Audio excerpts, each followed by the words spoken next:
আসসালামু আলাইকুম। আলহামদুলিল্লাহ আপনারা সবাই ভালো আছেন, যে যেখান থেকে দেখছেন সবাই সুস্থ আছেন। তো আমি আমাদের ছোট গ্যাপে বেশ কিছু সংখ্যক টমেটোর চারা লাগাইছিলাম, সেই ভিডিওটা হয়তো আমার চ্যানেলে আপলোড দেওয়া আছে। তো টমেটোর চারা লাগাইছিলাম আষাঢ় মাসে, তো দেখেন তখন পানি ছিল, পরবর্তী টাইমে এসে কাজের ব্যস্ততার কারণে আসলে ঠিকঠাক মতো যত্ন নেওয়া হয়নি, যার কারণে টমেটোর গাছের যে সংখ্যক লাগাইছিলাম তার থেকে অনেকগুলো মারা গেছে। দেখা যাচ্ছে 2-4টা টমেটো গাছ আছে। তো এখানে যে গাছটা দেখতে পাচ্ছেন এই গাছটাতে কিন্তু প্রচুর পরিমাণে ফুল ফল হয়েছে টমেটো, যাই হোক আলহামদুলিল্লাহ। তো আমি আজকে মূলত এখানে যে ছোট ছোট যে গাছগুলো আছে, টমেটো গাছ, তারপর মরিচের গাছ বা ঝালের গাছ, এই গাছগুলোতে পানি দেওয়ার উদ্দেশ্য করে মূলত আসছে। তো এটার পাশাপাশি আরেকটা যে কাজ, সেটা যে এখানে যে কলা পাতাগুলো শুকাই গেছে বা এটা যে বোকগুলো আর কি বের হয়েছে, এই বোকগুলো আজকে আমি কেটে দিব। কলার যে ছোট ছোট চারা, এটা কেটে দেওয়া লাগে। তো আমি এসেই প্রথমে যে টপটা দেখতে পাচ্ছেন, এই টপটা আমি অন্য অন্য লোকদের ব্যবহার করতে দেখছি। এটা ব্যবহার করলে দেখা যাচ্ছে আমি যখন ক্ষেত্রে পানি দিচ্ছি, তো এটা দিতে আমার অনেক সহজ হয়। আর আমি যদি অন্য পন্থায় অবলম্বন করিস, তো সেক্ষেত্রে দেখা যাচ্ছে আমি যদি বালতি এনে আমাদের ঘেরের ভিতর থেকে পানি উঠায় মগে করে দিতে যেতাম, তাইলে দেখা যাচ্ছে আমার অনেক সময় লেগে যেত। তো এটা ব্যবহার করার কারণে আমার সময় অনেক সেভ হচ্ছে। তো আমি দেখা যাচ্ছে অল্প সময় অনেক বেশি কাজ করতে পারছি, যাই হোক আলহামদুলিল্লাহ। তো আমি যে সময়টা নিয়ে আসছি মোটামুটি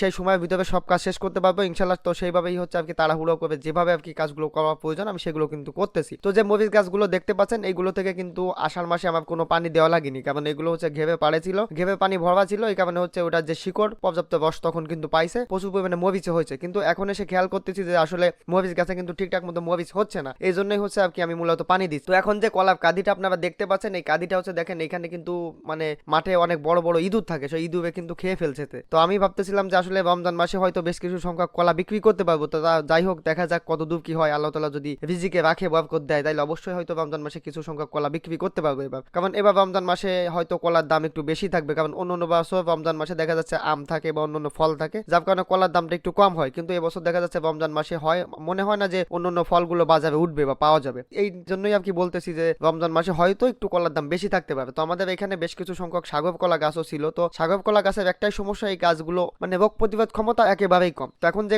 দেখতে পাচ্ছেন, এটা সাগর কলার কাঁদি হয়েছে নতুন, আগে বছরও ছিল 5টা 6টা, কিন্তু বৃষ্টির কারণে পানি উঠে যাওয়ার কারণে আসলে গাছগুলো মারা গিয়েছিল আমাদের। তো বাসা থেকে বলছিল যে পেঁপে নিয়ে আসার জন্য। তো আমি যে গাছ থেকে পেঁপে পাঠিয়েছি, এই গাছের পেঁপে স্বাদ মূলত বেশ ভালোই। তো আমাদের এখানে সচরাচর যা হয়ে ওঠে না, যার কারণে দেখা যাচ্ছে পেঁপে নিয়মিতই আর কি চুরি হয়। তো আমি ঝাল গাছে পানি দেওয়ার পাশাপাশি ঝালও কিছু তুলে নিচ্ছিলাম। তো দেখেন আসলে এই যে ঝালগুলো হয়েছে, ঝালগুলো কিন্তু অন্য অন্য মরিচের বা ঝালের তুলনায় তেজ বেশি। দেখা যাচ্ছে অন্য অন্য মরিচ যদি 3-4টা যেখানে দেওয়া প্রয়োজন, এইগুলো 2টা দিলে সেখানে কাজ হয়ে যায়। তো আমি গত ভিডিওয় আপনাদের যে বিষয়টা দেখাইছিলাম, আমি ধুন্দুলের চারা বা এক এক অঞ্চলে যেটা বলে, আমি ওইগুলো বিচি বপন করছিলাম। যাই হোক মাশাআল্লাহ, সেখান থেকে চারা ফুটে বের হয়েছে। তো আমি যে সময় নিয়ে আসলাম, ওই সময়ের ভিতরে আমি আমার সমস্ত কার্যক্রমগুলো শেষ করতে পারছি, যাই হোক আলহামদুলিল্লাহ। তো আজকে এই পর্যন্তই। সবাই ভালো থাকবেন, সুস্থ থাকবেন। আর চ্যানেলে নতুন হয়ে থাকে চ্যানেলটি সাবস্ক্রাইব করে পাশে থাকবেন ইনশাআল্লাহ।